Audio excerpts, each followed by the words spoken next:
Dịp 14 và rằm tháng Chạp âm lịch là lễ Kỳ Yên tại đền Vĩnh Bình, xã Vĩnh Bình, tỉnh Đồng Tháp. Đây là lễ hội quan trọng nhất trong năm tại đền nhân dân cầu mong mưa thuận gió hòa, mùa màng tươi tốt, quốc thái dân an. Lễ Kỳ Yên tại đền Vĩnh Bình năm 2026 diễn ra trong 3 ngày, từ ngày 14 đến ngày 16 tháng Chạp âm lịch.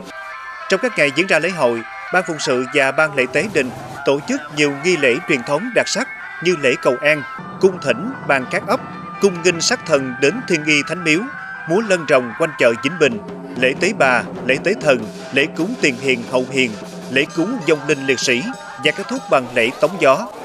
Đền Vĩnh Bình đã được xếp hạng di tích cấp tỉnh năm 2016 và lễ hội Kỳ Yên được công nhận di sản phi vật thể cấp tỉnh năm 2017. Đây là nét đẹp văn hóa đặc trưng, biểu tượng cho tinh thần đoàn kết của nhân dân địa phương.